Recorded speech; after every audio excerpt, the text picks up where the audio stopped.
Lift every voice and sing till earth and heaven ring, ring with the harmonies of liberty. Nobody gave a fuck about that song until like 2 days ago, for real. Like I was just like, I learned this song when I was younger, so I knew about it. This is my thing. Okay, if you want to be black and equal, why do you need a separate song? Why are you doing stuff to segregate yourself even more, but you want equality? Okay, I don't like. I got into it with one of my friends on Facebook. We're both very ornery, and we're just like, we don't like to be told what to do. We want to have the last word. But he would put up this post. He was white, and he was saying that he was saying that he doesn't understand why people are boycotting the NFL if people want to play the Black National Anthem before the game. That's not a big deal. I'm like, it's pandering. They don't give a fuck about black people. They're just doing it to look good. It's such virtue signaling. And it's like the NFL are a bunch of pussies. If I didn't watch the NFL, if I already didn't watch the NFL, if I watched it, I would be boycotting it as a black person, okay? And then it's like, they think that a song's gonna like fix everything.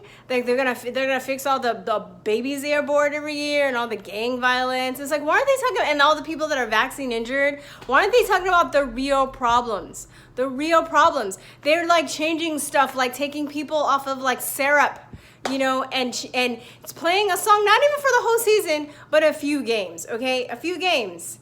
So like that's gonna like what? I don't even care. So the Star Spangled Banner is for everybody, and people that think that it's a racist song, y'all just need to move the fuck out of America. I'm tired of it. I'm tired of people that are just like screaming and crying about how racist this country is. Move, right? I've heard like other black people like, well, we're gonna leave the system. I was like, why haven't you gone? I'm like, bye, Felicia. Why haven't you gone yet? And the problem with this is. People like that, they don't have any skills, right? They don't have any skills. So they have to destroy stuff. They have to ruin stuff, right? Like, I'm like, Chop. Look at Chop. Look at the people that took over Chop. They just took over a city, didn't ask the people that were, they just decided to take over a block of whatever, like 7 blocks or so.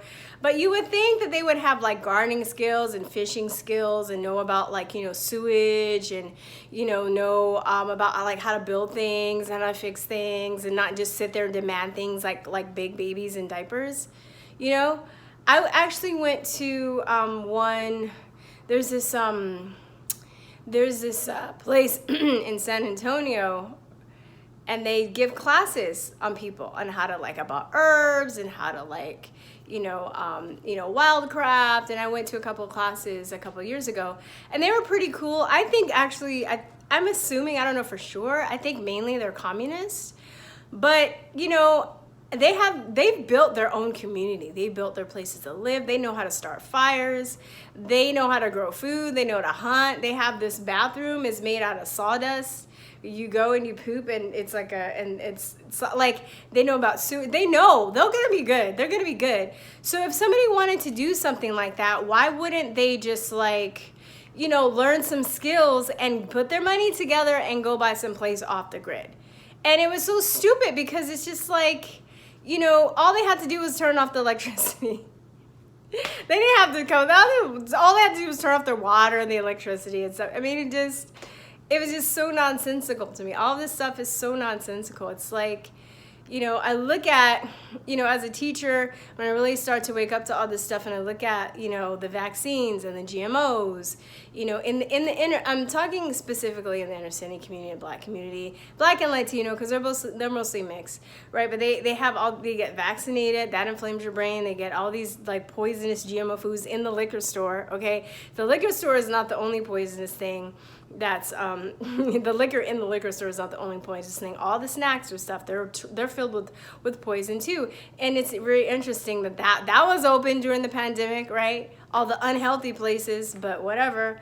That's another video. So, you know, you have that, those two things. Then, you know, as a teacher, I saw these kids on all these SSRI, psychotropic drugs as young as 4 or 5. Okay, by the way, that I can make a whole nother video on that. I'm not going to go down that rabbit hole today though, but I had that, and then it had, and then you mix in the rap music, you mix in the broken families, you mix in the violence that they're seeing all the time. So they're constantly pumped with like all this PTSD, you know, watching people get killed and family members get killed, getting shot in their house. There was a boy that got shot during the pandemic in quarantine in the head doing his homework. Okay, that didn't make the news. Nobody was rioting and, you know, like making t-shirts over him.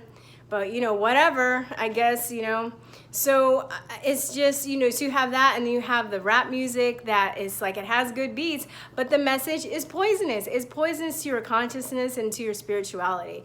And then you add all of that in, and it's the perfect like soup to prime people for PTSD. So when they see, you know, they think that a song is gonna fix everything. They're not thinking straight. They're basically being made into zombies. The people that are falling for this, even the white people, I mean, they're zombies too. If they're just like, you know, falling over, kneeling and shit, you know, don't do that, white people. Please don't. Like, I mean, that just makes you look like people, like, they're never gonna respect you. They're never gonna respect you. Black people that even, they're like getting a kick out of it. They're not thinking that, I understand that you want to fix racism, but honestly, there's no book you need to read. There's no class you need to take. Okay, just be a human being. That's it. Why don't we just start talking about the future and stop talking about a past that we cannot fix? We cannot turn back the hands of time.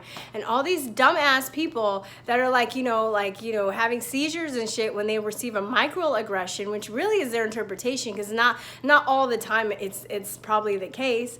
You know, these people they wouldn't have even been able to survive in like, you know, real racism times like my parents did. You know, my mom went through like serious Jim Crow shit. You know, my dad, like, he had his uncle, was I guess my uncle too. I never knew him, but he was lynched in Grand Junction. Okay, so let me tell you something too about like hate hoaxes.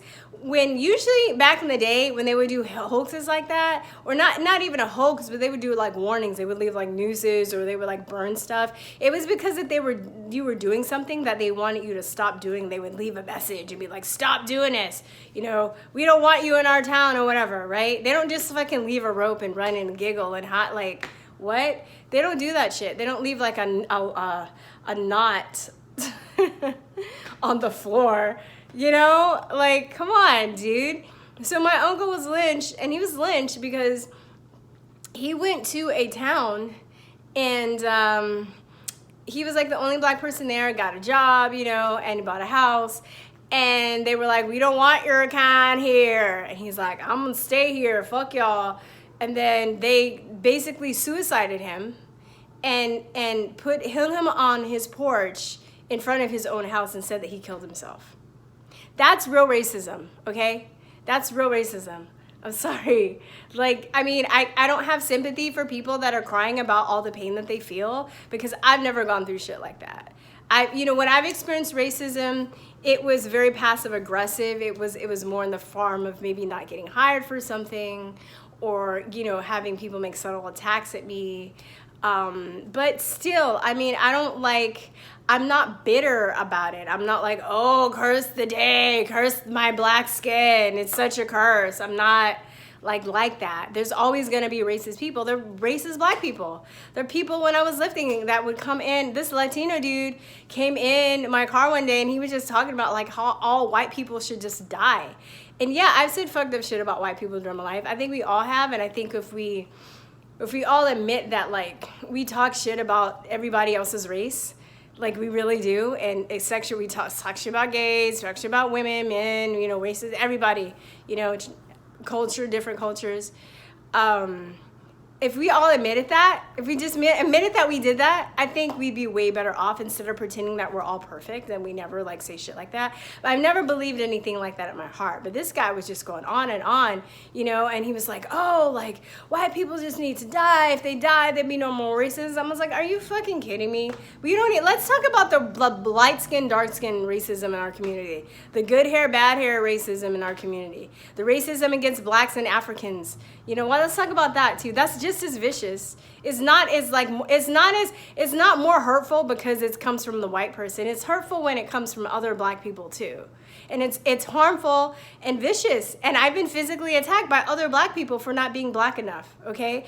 So, you know, when the person that reported my channel the other day where I got a strike, he was a black person, okay? So, I mean, I don't fucking, Lil Wayne has this great story. I think Anomaly played it on his channel, but he was saying when he was 12 years old, he shot himself. Now, I don't know if he was playing around and like accidentally shot himself, whatever.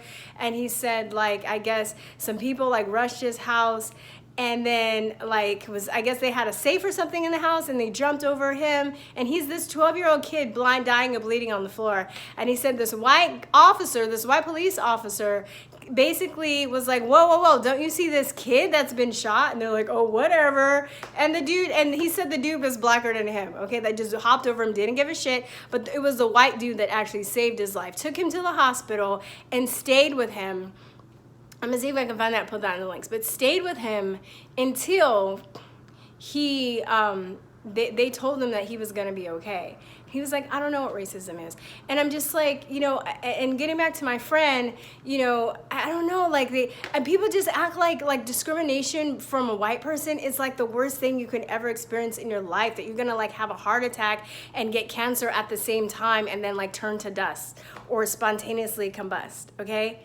Racism, discrimination from any angle hurts. As a health freedom activist, as an anti-vaxxer, I've received death threats. I've seen my friends that have been activists gone out and go beat. I've had people call CPS on them. I've had people dox them and come to their house and threaten them, just like the KKK would, right? So if the KKK is doing that stuff, but it's not the KKK, it's just some crazy ass, you know, people that are, you know, pro-vax or not, they don't like health freedom activists. What's the difference? What's the difference? It's the same thing. Violence is violence, hate is hate. And it's so funny because the left, what I think is really happening is, you know, the elitists, the globalists, and they're really pumping up the left, and they're trying to create, and now they are creating an extreme right, because other white people are like, well, damn, we have to protect ourselves. White people in the news, people, like hundreds of people rushing our house, and they're not allowed to have a gun. They're just gonna get like, they're just gonna get attacked for it, for being racist. I'd rather be a live racist than a dead bleeding heart liberal. I'll tell you that right now. So I'm like, shoot them. Shoot anybody that comes close to you, that hurts your family. I don't care, I'll forgive you, okay? Because I know that comes first. Your safety comes first. Don't like be bullied about people, or don't be bullied by people that, you know, because you're scared of what they'll think of you. These times are over. This is war, you guys. This is a spiritual war, okay? Don't fucking get your gun and, you know, do what you need to do if you're being attacked. I'm not going to be like, oh, I don't know if I should shoot him because, you know, they're coming to warn me, but I don't want to be considered a racist. No, don't die a bleeding heart liberal, stay alive as a racist. That's what I have to say, okay? I'd rather be a live racist than a dead bleeding heart liberal, or paralyzed bleeding heart liberal, or messed up, deformed bleeding heart liberal, because I didn't have the balls psychologically to defend myself, because I was more worried about what other people thought about me than about my own life, okay? So, and all these white people that are watching, and you're teaching your kids to hate themselves, it's going to be detrimental. You're saying that, you know, they're privileged, and it's kind of insulting to black people too, because you're saying that we're better than you, right? And black people are acting like we can't fucking, like we're fucking invalids and we can't even survive without white people. They need to give us shits because, oh my God, we can't, you know?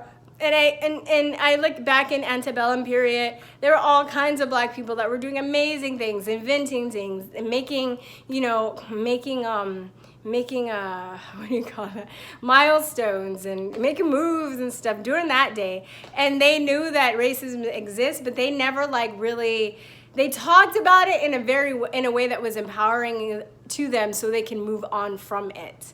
And they never were like, oh, Booker T. Washington was never like, oh, I'm black, I can't write books, oh my God, you know, yeah. But those are the people like, I can't do anything. And the black people that have worked their ass off to get out of the ghetto or have a better life, they fucking hate black people like that. They hate black people like that because they're like, you know what? When I was trying to get out and I was trying to make better for myself, you were the one that were bullying me. You were the one that were calling me names, that were physically beating me, that were taking my books, that were throwing them down the stairs, you know, when I was trying to better myself.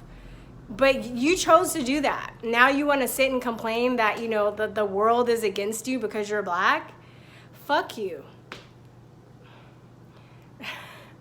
I mean, you know, and, you know, I'm just so blessed to come from a mixed family, to have lots of friends from all different races and ethnic groups and nationalities in my life. I don't know who I would be without that, you know, so it's a blessing not to be paranoid about stuff. So if you want equality, you're going to have to act as an equal person, not make shit separate all the time, because then you're just going to create more division. And, you know, it's going to, and for the people that think that's going to fix things, it's not going to fix things. Just do you. Just be yourself. Do you. Treat people as people. That's what we need to do. All right? So, yeah. Okay, that's it, y'all. Talk to you later. Peace, and love. Bye-bye. Mwah.